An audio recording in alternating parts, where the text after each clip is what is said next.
Hi everyone! In this video, we'll be going over how to schedule a Zoom meeting through your web browser. In this example, we'll be using Google Chrome. Navigate to zoom.us, click on Sign In, and sign in with your IVC email address.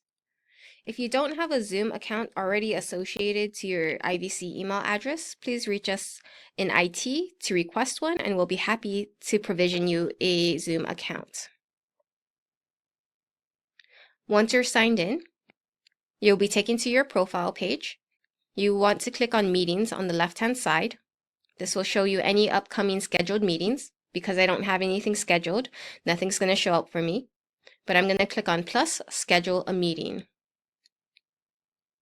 Here I can enter the details of the meeting that I have coming up. For example, if I'm meeting with a student one-on-one, I could say one-on-one with Harry, for example. I can add a description here about the meeting. You don't have to add in a description for your meeting, but it's nice to have. The next section will ask you, when is your meeting? So if I'm meeting with Harry on February 2nd at 1 p.m., I'll select February 2nd, 1 p.m., and make sure you select p.m. The next portion will ask you how long your meeting is. So if I'm going to meet with Harry for an hour, I'll set that to an hour. I can also change this to 30 minutes. Don't worry about if your meeting goes over the duration that you have previously scheduled. You will not get kicked out of your meeting. Nothing bad is going to happen. This is more for your information. The next section will ask you what time zone the host will be in. So always set the time zone for wherever you will be presenting from. Most of the time for us, that will be here in California. So I have that set to Pacific time.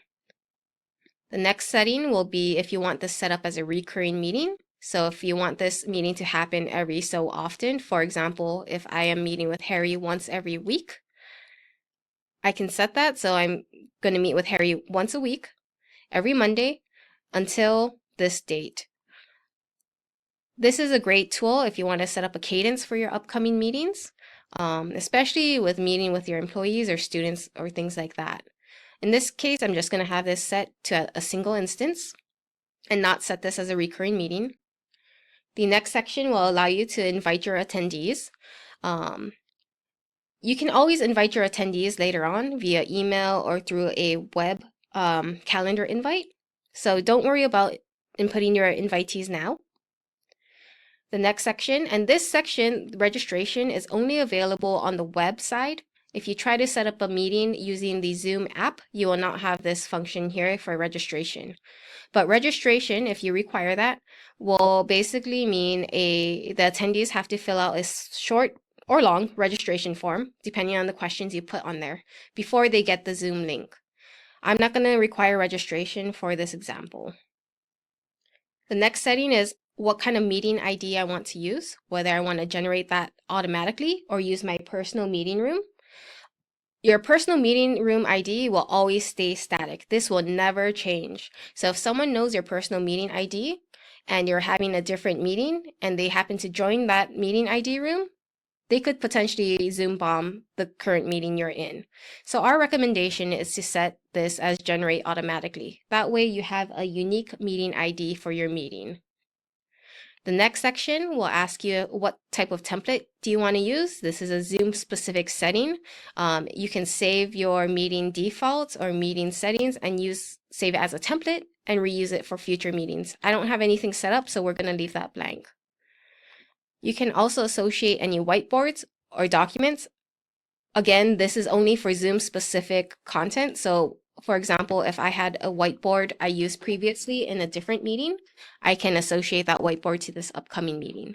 Same with documents, but just be cognizant that the documents that it's referring to isn't necessarily on your computer. These are Zoom documents. The next section will ask you about the security of your meeting. If you want to enable a passcode, the waiting room, or require authentication to join. We highly recommend not enabling the passcode or require authentication to join because in our experience, this has just created barriers to entry for your meeting room. We do find a good use for enabling the waiting room, which is a feature that places your attendees in a virtual private holding area before the actual main meeting. And then this will allow the host to permit certain attendees to come in, or all attendees at once. So the waiting room is a handy feature to have. Towards the bottom, you'll see if you want to enable AI Companion. We'll be going over that in a different video, but by default, AI Companion is enabled. The next setting will ask what type of video settings you want to permit as far as when attendees join, if their video will be permitted, as well as audio, what type of audio settings you want the attendees to be able to use. For the most part, we always highly recommend having both enabled. So for example, if a attendee is having issues with their home computer, they can have the option to dial in. The last settings will be under options. It has several other features here. If you want to allow participants to join anytime, whether or not the host is there, if you want to enable Q&A, if you want to mute participants upon entry, setting up breakout room pre-assignments, and all of that fun stuff. These features will be spoken more in detail in future videos, but you can enable these settings here. Finally, you can add alternative hosts. So if you're not able to make your meeting, but say it's a highly important meeting and you have someone else joining in your stead, you can invite them as an alternative host so that they can start the meeting. For alternative host, they must be an IVC email address. Those are the only people who we can set as alternative hosts for IVC accounts. At the bottom, you're going to click on Save, and that's going to save your meeting. So now that I have my meeting saved, called One-on-One with Harry, I can take my invite link here. I can copy that, and I can email this link to Harry and say, hey, on February 2nd, we're going to be meeting at 1 p.m. Please join me at this Zoom link.